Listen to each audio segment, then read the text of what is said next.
Hello everyone, what is up. क्या हालचाल है आप सबके। आई होप आप सबके हालचाल बहुत ज़्यादा बढ़िया होंगे। आज हम लोग एक और इंटरेस्टिंग टॉपिक पे बात करने वाले हैं जो कि इस समय बहुत नीडफुल है।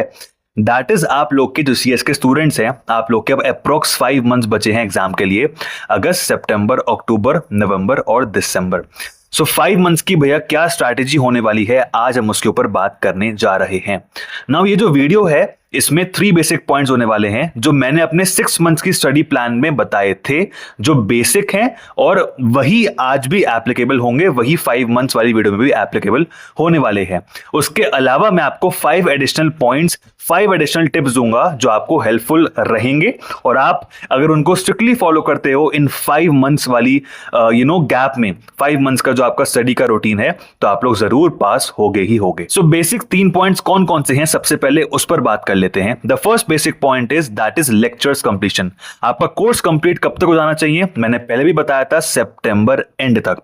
चाहे वो ग्रुप 1 का बच्चा हो, मतलब कोई ऐसा बच्चा जो खाली एक ग्रुप देने जा रहा है, चाहे वो दोनों ग्रुप का बच्चा हो, एग्जीक्यूटिव का हो, प्रोफेशनल का हो, किसी की भी का हो, बट सितंबर एंड तक आपका कोर्स कंप्लीट, लेक्चर्स कंप्लीट हो जाना चाहिए। कोई घर में फंक्शन है, इमरजेंसी है, भगवान करे ऐसा ना हो, बट अगर आपकी तबीयत खराब हो जाती है, बीच में पढ़ने का मन नहीं करता है 3-4 दिन, तो डेडलाइन है October first week, that is 7th of October। Now the second point is that is आपकी रिविजन्स। आपको 3 to 4 रिविजन्स, मैंने पहले भी बताया था, बिल्कुल सेम बेसिक पॉइंट है, 3 to 4 रिविजन्स करनी ही करनी है। 3 है बिल्कुल मैंडेटरी और 4th वन डिपेंड करती है कि आपके पास कितना एक्स्ट्रा टाइम बच रहा है या नहीं बच रहा है। सो 3 रिविजन्स करनी ही करनी है। 4th रिवीजन डिपेंड करता है कि बच्चे टू बच्चे पे कि उसकी ग्रास्पिंग पावर कितनी ज्यादा है, वो कितना ज्यादा रिटेन कर पा रहा है, और वो दोनों ग्रुप दे रहा है या फिर एक ग्रुप दे रहा है। अगर वो एक ग्रुप दे रहा है तो वो 4 रिविजन्स भी कर सकता है, बिकॉज उसके पास थोड़े सा जो बर्डन है वो कम होता है with respect to both group students है। तो ये आपका होता है second basic point. The third basic point is that is previous year questions जो आपके इंस्टीट्यूट के हैं, जो ऑलरेडी पेपर्स एग्जाम में आ चुके हैं, जो कि आपको वेबसाइट पे इंस्टीट्यूट के मिल जाएंगे, उनको सॉल्व करना है एटलीस्ट 3 to 4 ईयर्स के, और ये स्ट्रिक्टली फॉलो करना है फॉर एवरी स्टूडेंट है, चाहे एग्जीक्यूटिव का हो चाहे प्रोफेशनल का हो। ये 3 बेसिक पॉइंट्स हैं जो कि आज भी एप्लीकेबल होते हैं और आपको अभी भी स्ट्रिक्टली फॉलो करने हैं, और ये मैंने 6 मंथ्स वाली वीडियो में भी आप लोग को बताए थे। एडिशनल पॉइंट से बढ़ने से पहले के इंपॉर्टेंट बात कर लेते हैं। आप लोग को पता है CSEE हुआ या फिर एग्जीक्यूटिव हुआ, किसी को भी इफेक्टिवली पास करने के लिए हम लोग को 3 to 4 मंथ्स की प्रिपरेशन की जरूरत होती है, और इसी को मद्देनजर रखते हुए CS वाला लेकर आया है एक इंटरेस्टिंग बैचेस आपके लिए। CSEE के लिए CSEE Sanjeevani 2.0 infinity and infinity pro batches को लॉन्च करा है for October 26 and Feb 27 attempt. And CS executive के लिए Sarv batch, Sarv infinity and Sarv infinity pro batches को लॉन्च किया है for December 26 and June 27 students के लिए। इस दोनों कैटेगरी में आप लोग को मिलने वाले हैं live plus recorded classes with unlimited views, साथ साथ previous year questions, DPPs, 24/7 doubt supporting platform और भी बहुत कुछ। और अगर आपको अपने प्रिपरेशन को नेक्स्ट लेवल लेकर जाना है तो CSEE के जो स्टूडेंट्स हैं वो चूज करें infinity and infinity pro batch को, एग्जीक्यूटिव के बच्चे हैं वो चूज करें सर्व इन्फिनिटी प्रो बैचेस को, जहां पे दोनों कैटेगरी में आपको मिलने वाले हैं हार्ड कॉपी बुक्स और साथ साथ master test series, 24/7 doubt supporting platform और एक खजाना फीचर भी अवेलेबल हो जाएगा। And for a kind information, CS वाला ने प्रीवियस रिजल्ट में बहुत अच्छा हम लोग को रिजल्ट प्रोवाइड करा है। AIR 4, 6, 11, 16 ये सारे रैंकर्स CS वाला और उनके टीचर्स के प्रॉपर गाइडेंस की वजह से आए हैं। सो देर किस बात की है यार, अपनी सीट बुक करो और अपनी प्रिपरेशन को जितना जल्दी स्टार्ट करोगे उतना ही आप लोग के लिए अच्छा है। And if you want extra discount, use my coupon code SHAN200। अब हम लोग बात करते हैं एडिशनल 5 टिप्स के बारे में जो कि मैंने प्रीवियस वीडियो में नहीं बताए थे, मैं यहां पे आपको बता रहा हूं, जो कि आपको स्ट्रिक्टली फॉलो करने हैं इन 5 मंथ स्टडी प्लान में। द फर्स्ट वन इज आपको एनालाइज करना है कि सितंबर एंड तक मेरे लेक्चर्स कंप्लीट हो पाएंगे या नहीं हो पाएंगे। सिंपल है, आपके जितने भी लेक्चर्स बचे हैं उनको काउंट करो, एक अप्रोक्सीमेट लगा लो, और आपके जितने भी डेज बचे हैं सितंबर एंड तक उसको काउंट कर लो। उस हिसाब से आप लोग उसको मल्टीप्लाई करो, मैच करके देखो कि क्या मैं जो जितने डेली लेक्चर्स कंप्लीट कर रहा हूं उसके हिसाब से मेरे सितंबर एंड तक लेक्चर्स कंप्लीट हो पाएंगे? नहीं हो पाएंगे। अगर नहीं हो पाएंगे, आप लोग 24 घंटे में से कुछ ना कुछ जो है वो टाइम वेस्ट कर रहे हो। अगर आप लोग 7 to 8 आवर्स की नींद ले रहे हो, स्लीप ले रहे हो, तो फिर आप उसको 6 आवर्स पे लेकर आओ, 5.5 आवर्स पे लेकर आओ। 5 आवर्स 5.5 आवर्स से कम मत करना, बिकॉज वहां पे फिर आपका जो माइंड है वो फ्रेश नहीं हो पाता है। सो 5.5 6 आवर्स इनफ है एक फ्रेश माइंड के लिए। आप लोग सुबह दोबारा से उठ के आराम से दोबारा से लेक्चर्स देख सकते हो, बट 7 to 8 आवर्स 9 आवर्स की स्लीप जो है वो बहुत ज्यादा होती है। तो वहां पे आप थोड़ा सा टाइम रिड्यूस करो। देखो कि आप लोग 24 घंटे में कितना सोशल मीडिया को यूज कर रहे हो, उसको रिड्यूस करो, कट ऑफ करो। कितना दोस्तों के साथ बेफालतू की बातों में लगे हुए हो, उसको भी कट ऑफ करो। तो आपको ध्यान देना है कि आपको थोड़ा सा लेक्चर्स की स्पीड इंक्रीज करनी है, और जितना भी टाइम आप सेव कर सकते हो उतना करो, ताकि आपके सितंबर एंड तक लेक्चर्स कंप्लीट हो जाने चाहिए। द सेकंड एडिशनल पॉइंट आता है दैट इज स्कैनर्स के ऊपर। जितने भी बच्चे स्कैनर्स को प्रेम करते हैं, स्कैनर से प्यार करते हैं, प्यार करना भी चाहिए, बहुत अच्छी चीज है। न्यूमेरिकल जितने भी सब्जेक्ट्स हैं और जितने भी डिफिकल्ट सब्जेक्ट्स हैं, यहाँ पे केस स्टडीज बहुत बनती हैं, स्कैनर्स परचेज कर सकते हो। बट क्या अभी परचेज करना है? The answer is no. Scanners आपको परचेज करने हैं सितंबर एंड के बाद। जब आपके लेक्चर्स कंप्लीट हो जाएंगे, तब अक्टूबर मिड में, नवंबर के स्टार्टिंग में आपको स्कैनर्स परचेज करने हैं। अभी आपको लेटेस्ट स्कैनर्स नहीं मिलेंगे, जो भी मिलेंगे वो भी इतने इफेक्टिव नहीं होंगे। थोड़ा बहुत आपको फिशी नॉलेज वहां पे मिलेगी, फिशी चीजें मिलेंगी, तो वो मत परचेज करना। स्कैनर्स अभी परचेज नहीं करने हैं, करो आराम से, कोई दिक्कत वाली बात नहीं है, बट अभी परचेज मत करो। और उसमें जितने भी क्वेश्चंस की प्रैक्टिस हो पाए, जितने भी ज्यादा, तो वो आपके लिए बहुत अच्छा रहने वाला है। आपको अलग अलग कैटेगरी के क्वेश्चन सॉल्व करने को मिलेंगे, तो आपकी एग्जाम की प्रिपरेशन जो है वो 200% 300% और अच्छी होने वाली है। आते हैं तीसरे एडिशनल पॉइंट पे, दैट इज इंस्टीट्यूट के प्रीवियस ईयर क्वेश्चंस पे। ये तो मैंने आपको बताया कि आपको 3 to 4 इयर्स के पेपर सॉल्व करने हैं, बट इसमें ग्लिच क्या है कि कई बच्चे जो है वो सारे पेपर सॉल्व करने बैठ जाते हैं 3 घंटे का टाइम सेट करके। बट आपको ऐसा नहीं करना है। बहुत सारे पेपर्स ऐसे होते हैं जो आप लोग अगर ऊपर ऊपर से भी देखोगे तो आपको समझ में आ जाता है कि हाँ, ये मैं आंसर आराम से लिख सकता हूं।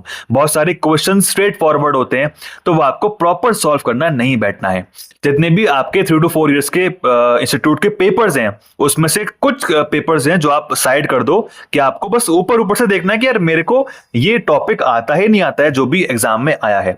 उसके अलावा जो पेपर्स बचते हैं, उसको आप डेडिकेटेडली 3 घंटे का टाइम सेट करके सॉल्व कर सकते हो। सारे पेपर सॉल्व करने मत बैठना, इतना टाइम हमारे पास नहीं होता है। और ये जो टाइम आप यहां पे वेस्ट करोगे, वो आप टाइम अमेंडमेंट्स में और रिवीजन में, 4th रिवीजन में भी लगा सकते हो, तो वो आपके लिए बेनिफिट रहेगा। तो कुछ ही पेपर्स जो है इंस्टीट्यूट के प्रीवियस ईयर के, वो प्रॉपर सॉल्व करने बैठना, बाकी के सब आप जो है वो ऊपर से क्वेश्चन रीड कर सकते हो। रीड करो, एनालाइज करो कि यस, ये सेक्शन मुझे आता है, ये प्रोविजन मुझे आता है, इसके ऊपर मैं आराम से आंसर लिख सकता हूं। अब आते हैं 4th एडिशनल पॉइंट पे, that is strictly for both group students. For both group students आप लोग बहुत कमेंट वगैरह करते हो कि भैया बोथ ग्रुप के लिए क्या स्ट्रैटेजी है। आप लोग के लिए भी सेम स्ट्रैटेजी और सेम पॉइंट्स हैं, लेकिन आप लोग को एक्टिव ज्यादा रहना है। या आप लोग को बात समझनी चाहिए कि आप लोग का जो कंपटीशन है वो ग्रुप 1 वाले, मतलब जितने भी बच्चे हैं जो खाली एक ग्रुप दे रहे हैं, उनसे ज्यादा कंपटीशन आपका होने वाला है। भले बच्चे बोथ ग्रुप में कम बैठते हैं, चाहे वो एग्जीक्यूटिव के हों चाहे वो प्रोफेशनल के हों, बट फिर भी आपका कंपटीशन ज्यादा रहता है, बिकॉज आपको मेहनत ज्यादा करनी होती है।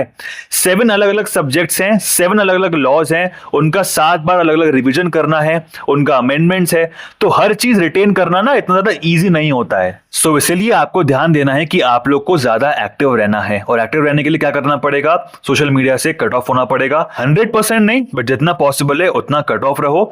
जितना भी आप दोस्तों के साथ घूम रहे हो इधर उधर, जो टाइम वेस्ट हो रहा है, जो आप रिलेटिव्स के साथ गप्पे लड़ा रहे हो, लगे पड़े हो, वो भी मत करो, बाद में कर लेना।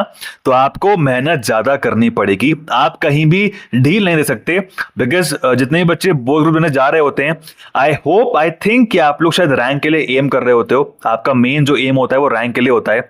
तो रैंक आती है तभी जब बच्चा अपना प्रॉपर कोर्स कंप्लीट करता है, टाइमली प्रॉपर रिविजन्स करता है, अमेंडमेंट्स वगैरह भी प्रॉपर करता है, जो कि बाद में आते हैं, ऑब्वियस सी बात है। साथ ही साथ इंस्टीट्यूट के प्रीवियस ईयर क्वेश्चन सॉल्व करता है, और साथ साथ जो मैंने ऑल इंडिया रैंक के लिए मैंने एक बताई थी स्ट्रैटेजी, दैट इज कि आप लोग सीए और सीएमए का जो क्वेश्चन पेपर्स हैं या फिर जो मॉड्यूल्स हैं, उसके भी क्वेश्चन सॉल्व कर सकते हो, वहां से भी क्वेश्चंस बन जाते हैं हमारे एग्जाम में, तो वो भी आप कर सकते हो। सो आप समझ लो कि आपके पास फ्री टाइम कुछ भी नहीं है, आपके पास 24 घंटे भी कम पड़ेंगे अगर आप प्रॉपर पढ़ने बैठते हो तो। और अब हम लोग बात करेंगे फिफ्थ एडिशनल पॉइंट पे, that is very very important, summary charts और समरी लिस्ट के बारे में।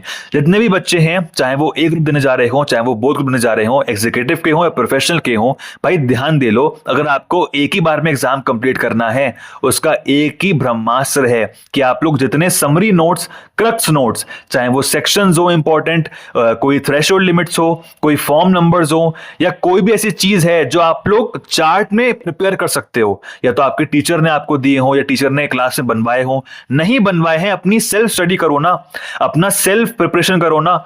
ठीक है, क्यों टीचर्स के ऊपर डिपेंड रहना कि टीचर्स ये देगा वो देगा, टीचर्स ये देंगे या वो देंगे, टीचर्स हर चीज करवाएंगे? टीचर्स हर चीज नहीं करवाएंगे। CS is all about self study. आपको सिर्फ लॉ समझना है और फिर उसके बाद सब कुछ आपकी सेल्फ स्टडी पर डिपेंड करता है। तो जितना आप लोग समरी चार्ट्स बनाओगे रिवीजन करने के लिए, ताकि आपको लास्ट में दिक्कत ना आए।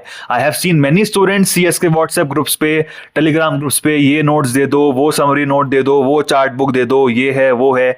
क्यों एंड टाइम पे ऐसा होता है कि आप लोग प्रिपेयर्ड नहीं होते हो?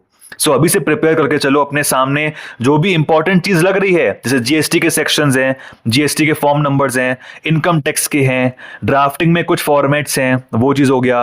ये कुछ चीजें हैं जो आपको ही खुद करनी पड़ेगी, टीचर नहीं करवा के देगा। सो आपको इस पर मेहनत करनी है। समरी चार्ट्स और लिस्ट वगैरह प्रॉपर बना के रखो अभी से, आपकी रिविजन भी अच्छी होगी, आपको याद भी अच्छा होगा और आपके नंबर्स भी अच्छे आएंगे। आप लोग एक ही बार में एग्जाम क्लियर कर जाओगे। सो यही कुछ 5 महीनों में आपको करना है। अब लास्ट के 5 मंथ्स पे मैं 4 month strategy, 3 month strategy, 2 month strategy, 1 month strategy भी लेकर आऊंगा और ऐसे ही आपको बेसिक 3 पॉइंट्स के साथ एडिशनल टिप्स देता रहूंगा हर महीने। बट ये आपको ध्यान रखना है कि आपको स्ट्रिक्टली हर चीज को फॉलो करना है। अपने टीचर्स पे ट्रस्ट करो, जो भी आपको वो पढ़ा रहे हैं पापा कभी भी गलत नहीं चाहेंगे, आपका भला ही चाहेंगे। So that is what from my side 3 basic tips, जो कि हर एक मंथ की स्ट्रैटेजी में ये सेम रहने वाले हैं, बिकॉज कंसिस्टेंट शेड्यूल रहेगा, कंसिस्टेंट स्ट्रैटेजी रहेगी। बट कुछ साथ में 5 एडिशनल टिप्स मैंने आपको दिए, जो आई होप आप स्ट्रिक्टली फॉलो करोगे और आप उसमें एक्सेल करोगे। So that is all from my side. अगर आपको वीडियो अच्छी लगी हो, do give it a like. कोई भी डाउट हो एडिशनल आराम से पूछ लो, आपको रिप्लाई आराम से मिल जाएगा। एंड हम लोग मिलते हैं ऐसी इंटरेस्टिंग एंड इंफॉर्मेशनल वीडियो के साथ।